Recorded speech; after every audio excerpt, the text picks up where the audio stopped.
Assalamualaikum warahmatullahi wabarakatuh. Selamat siang teman-teman. Saya Acep Ridwan Maulana sedang bersama dengan dua teman saya yaitu Deca dan Aini. Kita semua akan mengupas buku Islam Ramah Lingkungan dari Teologi Al-Quran sampai Fikih Al-Bi'ah yang ditulis oleh Wardani. Kita akan lebih mengupas di bab 3-nya, yaitu prinsip-prinsip teologi dalam pengelolaan alam. Sebelumnya perkenalkan bahwa kita semua adalah mahasiswa dari Prodi Manajemen Pendidikan Islam semester 3 di kampus Titnu Al-Farabi Pangandaran. Nah, apa sih yang mau akan kita bahas kali ini, Teh Aini? Baik, yang akan kita bahas kali ini yaitu yang pertama janji teologis bumi sebagai warisan untuk hamba-hamba Allah yang soleh. Allah berfirman, sungguh telah kami tulis dalam Jabur, sesudah kami tulis dalam Lauh Mahfuz bahwa bumi ini diwarisi oleh hamba-hambaku yang soleh, katanya. Kata Allah, Quran surat Al-Anbiya ayat 105. Terdapat perbedaan penafsiran di kalangan para mufasir tentang apa yang dimaksud dengan al-jabr dari kata jabara, yaitu menulis secara generik bermakna kitab suci yang berisi kearifan. Ayat ini memuat ketentuan dan janji teologis dari Allah Subhanahu wa taala bahwa hamba-hambanya yang soleh akan mewarisi bumi ini. Berikut adalah ayat-ayat yang yang menegaskan bahwa bumi itu diwarisi oleh orang-orang soleh, yaitu Quran surat Al-A'raf ayat 128, Quran surat Al-Ghafir ayat 51, dan Quran surat An-Nur ayat 55. Berarti kalau ada 3 kali pengulangan itu kan berarti ada penegasan ya? Ya, gitu. Dari ayat-ayat tersebut sebagai penjelas mengemukakan ciri-ciri orang-orang yang mampu mewarisi bumi. Ciri-cirinya bagaimana sih? Yaitu yang pertama yang beriman. Ungkapan hamba-hambaku ibadi digunakan oleh Al-Quran untuk menunjukkan hamba-hamba Allah yang dekat dan taat kepada Allah. Yang kedua yaitu orang-orang soleh ya. Menurut Al-Sudi, yang dimaksud orang-orang soleh dalam ayat ini adalah orang-orang yang beriman. Yang ketiga yaitu melakukan amal-amal soleh sebagai hal yang tidak dipisahkan dari iman kepada Allah Subhanahu wa taala, sebagaimana disebut Quran surat An-Nur ayat 55 di atas. Berarti harus yang beriman dan juga soleh sebagai pewaris di bumi ini. Iya, dan melakukan amal-amal soleh gitu. Ya. 3 ciri hamba-hamba Allah yang soleh tersebut saling terkait, tidak bisa dipisahkan satu dengan yang lainnya. Selanjutnya saya akan membahas tentang pengelolaan ataupun tazkir alam dan kaitannya dengan tauhid. Allah berfirman, tidaklah kamu perhatikan bahwa Allah telah menundukkan untuk kepentinganmu apa yang di langit dan apa yang di bumi, dan menyempurnakan untukmu nikmatnya lahir dan batin, dan di antara manusia apa yang membantah tentang keesaan Allah tanpa ilmu pengetahuan atau petunjuk dan tanpa kitab yang memberi penerangan. Quran surat Luqman ayat 20. Kata sakhoro ataupun masdarnya tazkir semula bermakna memaksa, menghina, mengejek gitu. Sedangkan kata sakhoro yusahiru yaitu menundukkan. Dalam Al-Quran, menundukkan untuk kepentingan manusia digunakan terhadap semua isi alam semesta. Contohnya malam, siang, gunung, lautan, air dan sebagainya. Yang penting seisi alam semesta. Apa yang dimaksud dengan menundukkan alam semesta? Tuhan menciptakan alam semesta terkendali karena adanya ketentuan ataupun takdir yang diciptakannya, yang memungkinkan alam semesta beredar dalam kondisi yang teratur. Berarti Allah sudah menciptakan sebuah desain untuk mengatur bahwa alam ini bisa bergerak ataupun beredar sebagaimana yang sudah ditentukan oleh Tuhan. Iya, itu contoh dari takdir mungkin ya, definisi dari takdir gitu. Dengan ketetapan Tuhan pada dunia fisika tersebut, alam semesta menjadi terkendali. Ungkapan syahara lakum ataupun dia mendudukan untuk kalian. Dalam ayat yang dikutip di atas, maksudnya adalah Tuhan menjadikan kamu bisa mengambil manfaat dari semua isi langit dan bumi. Tazkir terkait erat dengan tauhid karena penciptaan dan penunduk alam semesta agar manusia bisa merenunginya sebagai ciptaan Tuhan. Pengesaan tauhid harus melibatkan taksir karena seseorang yang mengakui Allah Subhanahu wa taala sebagai satu-satunya Tuhan yang menciptakan dan mengatur alam, ia telah melakukan apa yang diistilahkan oleh Robert N. Bella sebagai devaluasi radikal, yaitu dalam konteks menegaskan kesucian Tuhan, segala sesuatu menjadi tidak bernilai ataupun sekularisasi. Nah, objek-objek kesucian dengan cara pandang bahwa bukan manusia dengan sendirinya, melainkan Tuhan yang menundukkan alam semesta untuk manusia. Berikut sedikit penjelasan dari saya. Mungkin Kak Deca bisa menjelaskan selanjutnya. Ya, baik. Di sini ada poin C, yaitu tentang keseimbangan kosmis dan prinsip ekonomis dalam pengelolaan alam. Dalam judul tersebut disebutkan dalam Quran surah Ar-Rahman ayat 7 sampai 10, yaitu was-samaa rafa'aha wa wada'al mizan alla tatghaw fil mizan wa aqimul wazna bil qisti wa la tukhsirul mizan wal arda wada'aha lil anam. Nah, di sana disebutkan ada kata mizan atau timbangan ataupun neraca. Allah Subhanahu wa taala setelah meninggikan langit, Allah Subhanahu wa taala menciptakan mizan. Dan kata wado'aha ataupun meletakkan bermakna menciptakan, sebagaimana digunakan juga dalam ayat ke-10. Bumi diciptakan atau wado'aha olehnya untuk manusia. Kata mizan yang bermakna keseimbangan juga memiliki konotasi yang lebih umum yang bisa ditarik dari makna ukuran ataupun mengukur dengan media apapun. Baik dalam dalam pengertian konkret ataupun dalam pengertian abstrak. Nah, di sini ada neraca dalam pengertian konkret, yaitu menjaga keseimbangan. Misalnya dalam ukuran transaksi ekonomi. Makna ini berkorelasi dengan pengertian neraca sebagai menjaga keseimbangan antara hak dan kewajiban. Seperti bisa ditarik dari makna keadilan, seperti itu. Berarti manusia itu harus menjaga keseimbangan nih antara hak dan kewajibannya. Ya, betul, seperti itu.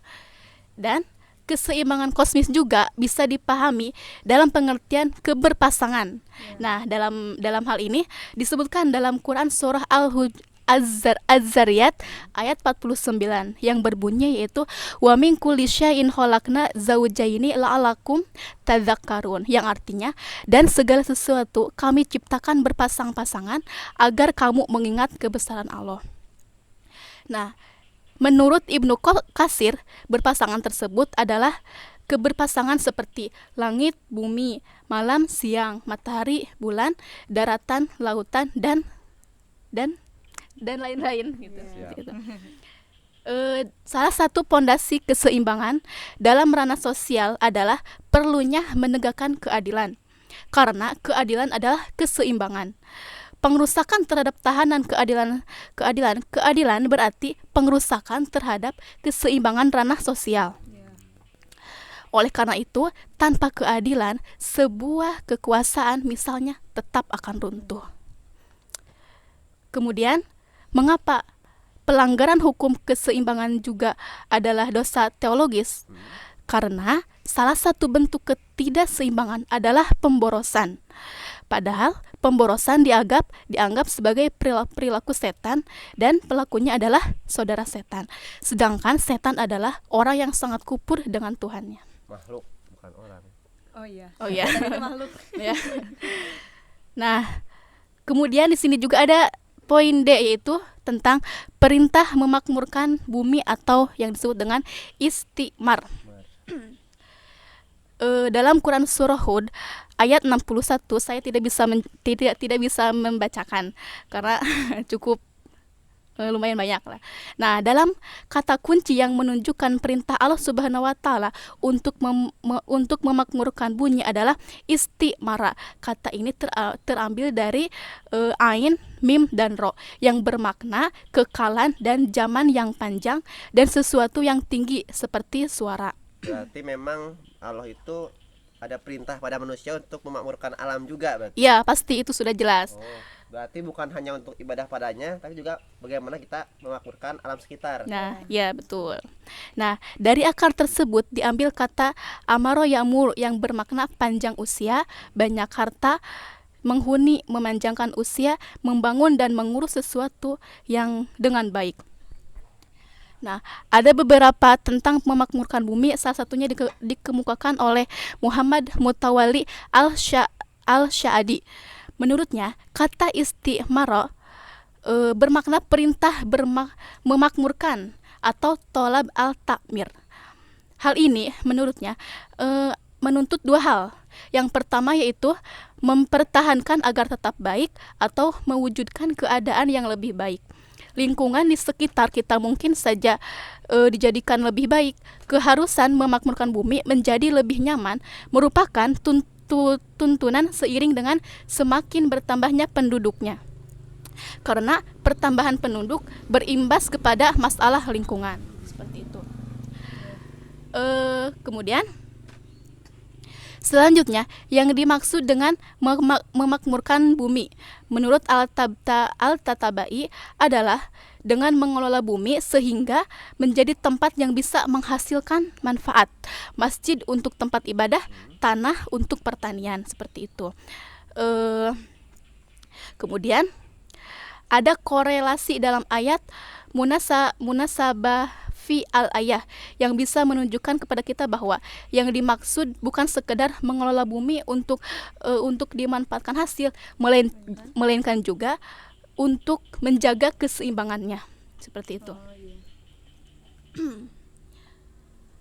Kemudian ungkapan ini merupakan isyarat bahwa mengelola bumi memang sering terjadi kesalahan, seperti eksploitasi sumber daya alam yang berlebihan yang mengakibatkan ketidakseimbangan ekosistemnya.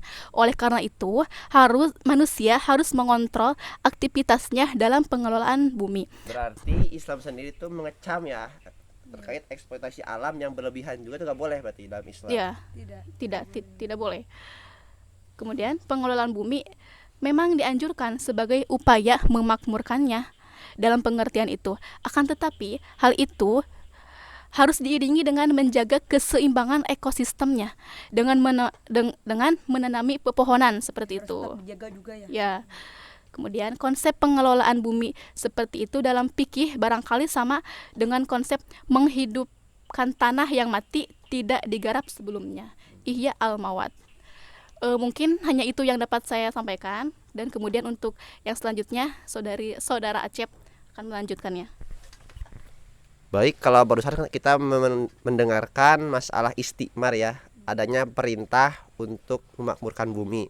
Tentu ketika ada perintah untuk memakmurkan bumi, maka di sisi lain ada larangan untuk merusak bumi. Sebagaimana kalau mungkin Teh Deca pernah mengaji di pesantren dulu di usul fikih bahwa ada kaidah amrun bisyai'i nahyun bididihi, yang artinya adanya perintah terhadap sebuah hal berarti ada larangan terhadap lawan dari perintah tersebut. Jadi kalau ada perintah untuk memakmurkan alam, artinya ada larangan untuk berbuat kerusakan di muka bumi. Landasannya yaitu Quran surah Al-A'raf ayat ke-56 yang berbunyi wala tufsidu fil ardi ba'da islahiha wad'uhu khaufa wa tama'a inna rahmatallahi qaribun minal muhsinin. Yang artinya jangan kita berbuat kerusakan di muka bumi setelah Allah mengislahkan ataupun memperbaikinya, dan juga berdoalah kepada Allah dengan rasa takut dan juga penuh harap, sungguhnya rahmat Allah itu dekat bagi orang-orang yang berbuat baik. Kata ifsad ataupun afsada yufsidu ifsadan ini dalam Al-Quran itu diulang-ulang sebanyak 40 kali. Mengapa? saking Allah itu mewanti-wanti pada kita manusia selaku makhluknya untuk jagalah alam loh, jangan dirusak. Toh kita kan hidup di alam juga, seperti itu. Itu ada 40 kali dengan berbagai macam konteks, mulai dari yang sifatnya fisik sampai yang non fisik. Misalnya larangan menggunduli hutan ataupun saling membunuh di antara manusia, berbuat tidak adil, membunuh sesama kaumnya, dan bahkan menyekutukan Allah pun Itu ditegaskan ya. betul, itu masuk ke dalam kategori ifsad ataupun merusak. Artinya gak hanya di yang sifatnya fisik, tapi yang non fisik pun termasuk dalam pembahasan dari kata la tufsidu fil ard ini, seperti itu. Adapun yang dimaksud dengan kerusakan ataupun ifsad ataupun merusak ini adalah menurut Rogib al-Ashifani itu merusak ataupun ketika ada sebuah tatanan yang sudah baik justru dirubah ke yang tidak baik gitu. Jadi misalnya ketika sudah seimbang nih digoncangkan sehingga nantinya tidak balance lagi. Nah, itu adalah berbuat kerusakan juga. Maka itu kita harus hindari. Nah, yang lawan dari kata ifsad itu ada kata ihsan. Seperti tadi, yang mana kata ihsan ini dalam Al-Qur'an itu kurang lebih ada 49 kali.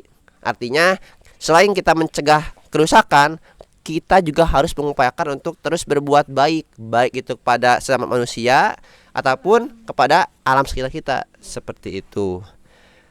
Tentunya apabila kita mampu untuk menahan diri dari merusak alam ini, manfaat ataupun benefitnya itu kan akan kembali kepada kita juga, gitu kan. Jangan sampai kita hari ini alamnya dirusak, nanti generasi setelah kita justru tidak akan dapat apa-apa, seperti itu. Nah, jadi kita serakah dan lain-lain itu nggak boleh. Dan juga ada kata-kata ba'da islahiha. Artinya kan ketika Allah sedang menciptakan alam semesta dengan sedemikian baiknya, lalu kita merusak, maka itu kan sebuah perbuatan yang benar-benar bobrok gitu kan maksudnya. Ketika sudah ada pihak yang membenarkan, yang membaguskan, justru kita yang merusak. Nah, itu jelas-jelas tidak boleh. Dan juga ketika kita berbuat baik, maka Allah menjanjikan bahwa rahmat Allah itu akan lebih dekat bagi para muhsinin, orang-orang yang berbuat baik. Makanya kita selaku generasi muda, selaku mahasiswa, ayolah kita berbuat baik dan jangan sampai justru kita yang menjadi pelopor perusak alam. Sebaliknya, kita harus menjadi agent of change yang menjaga alam sekitar kita. Itulah barangkali pembahasan dari kita. Barangkali ada yang mau menambahkan kembali. Baik, jika memang tidak ada ini, saya kira cukup sekian. Dan untuk teman-teman yang mau kasih kritik, saran ataupun pertanyaan, boleh tinggalkan di kolom komentar ya. Terima kasih. Wallahul muwafiq ila aqwamit thoriq. Wassalamualaikum warahmatullahi wabarakatuh.